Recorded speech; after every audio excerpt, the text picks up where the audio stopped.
To make the floor shake.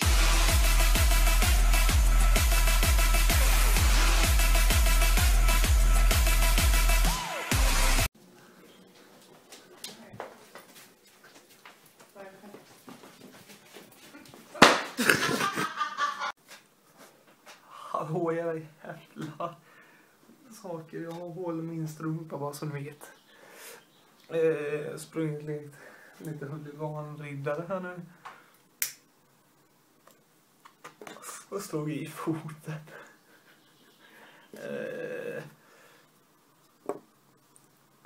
Ja, jag filmade det i alla fall. Så det kommer upp här. Och ja. Jävlar vad roligt det var. Ungefär hur pappas tantpappa garvade slog i min fot. Det gjorde ont. Här kan du få ett skinn med ketchup. Det kan ni skriva in och vinna. Skinn med ketchup. Det kan vara en fake blöda. Och nej, jag blöder på fingern här. Oj. Jag vet inte fan vad jag ska säga. Jag har fått en keps som jag inte vill visa. Eller lägga upp på Facebook någonstans. Och som att det kommer direkt till Facebook så blir det inte bra. Om jag hoppar med det. Så kommer blogga med den ifrån och med. Jag kan blogga med den på lördag. Någon dag ska jag blogga med den.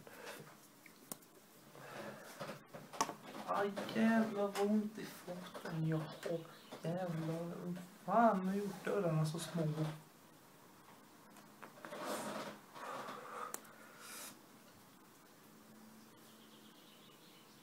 Jag var nog dum jävel. Man får inte leka sin egen lägenhet, springa runt där och leka. Var barn på nytt, får man inte vara.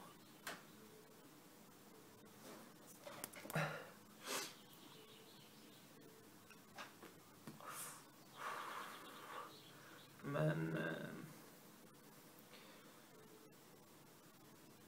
jävlar vad den här veckan har gått fort.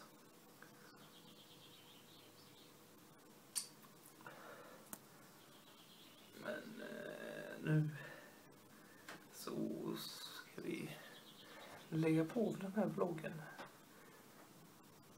Så hörs vi en annan dag. Puss och